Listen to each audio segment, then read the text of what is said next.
Assalamualaikum warahmatullahi wabarakatuh. Teman-teman yang solih dan solihah, hari ini kembali lagi kita bertemu dengan Ustazah ya.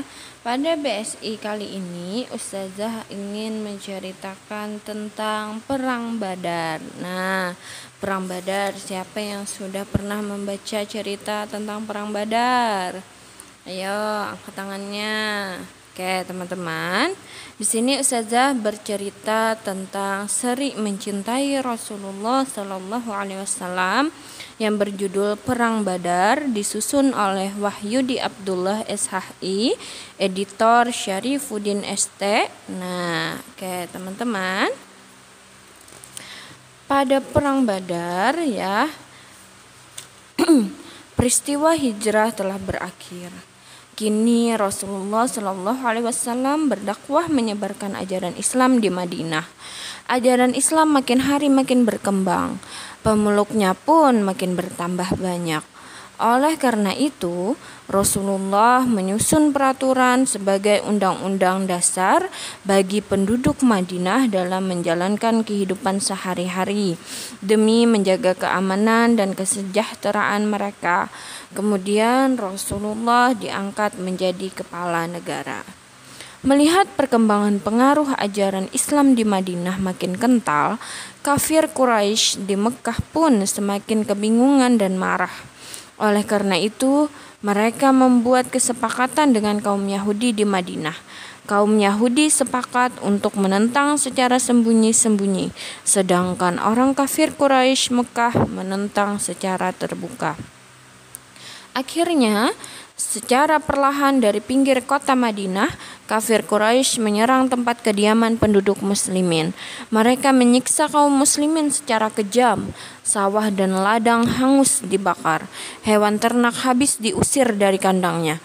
Anak-anak serta orang dewasa dari kaum perempuan dan laki-laki dibunuh satu persatu.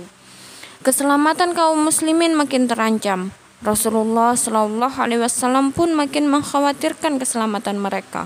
Oleh karena itu, Rasulullah membentuk pasukan keamanan yang bertugas menjaga keamanan dan keselamatan seluruh kaum muslimin dari serangan kafir Quraisy dan orang-orang Yahudi.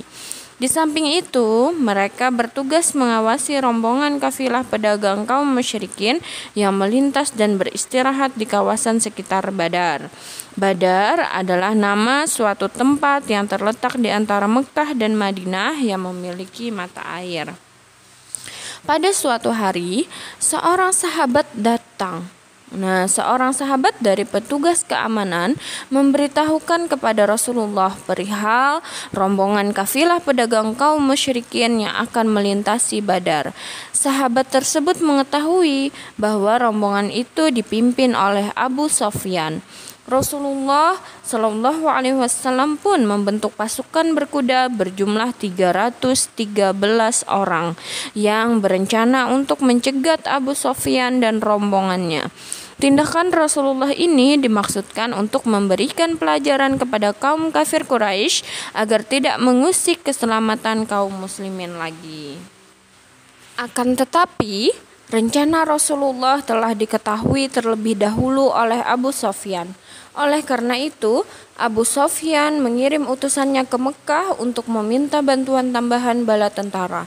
Dengan kepercayaan diri yang tinggi, kaum musyrikin Quraisy ke Mekah mengirimkan 1.000 orang bala tentara dengan peralatan perang yang lengkap. Untuk menghindari pasukan muslimin, Abu Sufyan dan rombongannya melintasi jalur yang berbeda. Setelah merasa aman, Abu Sufyan mengirim utusannya ke Mekah untuk memberitahukan keselamatan diri mereka dari kaum muslimin dan agar membatalkan pemberangkatan tentara bantuan yang dipimpin oleh Abu Jahal. Setelah tiba di Mekah, utusan Abu Sufyan pun menyampaikan pesannya. Namun Abu Jahal tetap berkeinginan keras untuk memerangi kaum muslimin di Madinah. Rasulullah pun mengetahui rencana Abu Jahal dan pasukannya. Akhirnya Rasulullah mengadakan musyawarah bersama beberapa sahabat. Setelah mendapatkan kata sepakat, kaum muslimin bersedia melawan serangan kaum kafir Quraisy di Badar.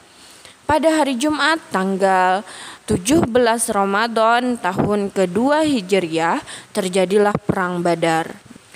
Peperangan ini memiliki arti yang sangat penting. Selain merupakan peperangan pertama dalam sejarah Islam, perang ini menentukan sejarah perkembangan Islam berikutnya.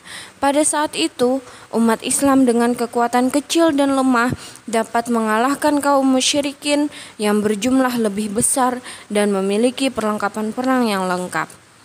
Kemenangan umat Islam dalam Perang Badar merupakan buah dari semangat yang tertanam dalam jiwa sahabat Rasulullah. Selain itu, kemenangan tersebut tidak lepas dari pertolongan Allah yang telah mengabulkan doa Rasulullah sebagai berikut.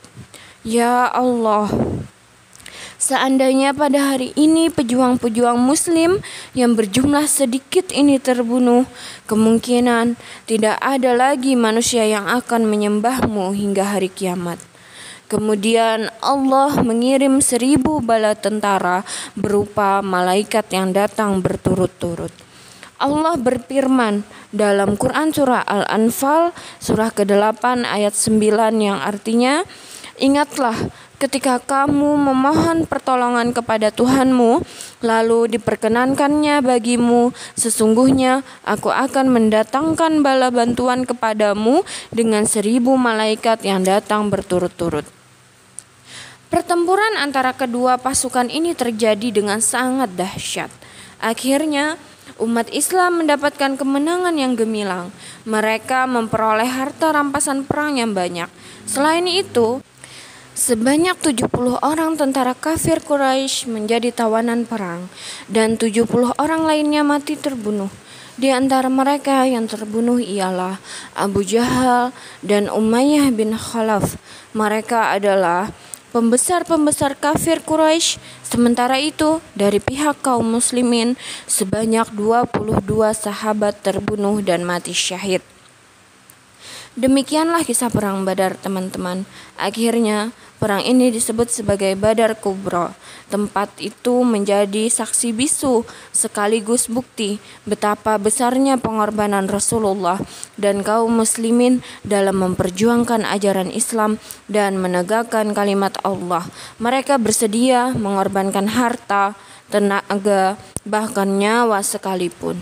Nah, teman-teman, nilai-nilai yang dapat antum pelajari dari kisah ini kira-kira apa, teman-teman?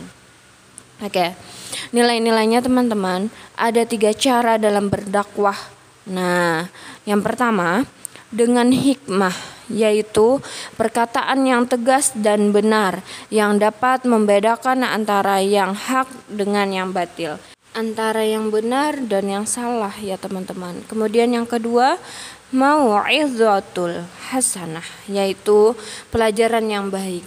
Jadilah suri teladan dengan kemuliaan akhlak dan budi pekerti yang baik ya teman-teman. Kemudian yang ketiga teman-teman, dengan bantahan atau perdebatan, yaitu perbantahan dan perdebatan yang baik dan benar. Nah teman-teman, sesungguhnya Islam itu mencintai kedamaian. Oleh karena itu, janganlah memulai untuk memerangi orang lain, kecuali mereka terlebih dahulu yang memulai. Hal itu pun tidak boleh berlebihan. Sesungguhnya Allah tidak menyukai orang yang melampaui batas. Nah, teman-teman, mungkin BSI hari ini sampai di sini dulu ya teman-teman ya. Nanti akan ada Ustazah kirimkan soal pertanyaan di kolom deskripsi YouTube Ustazah ya.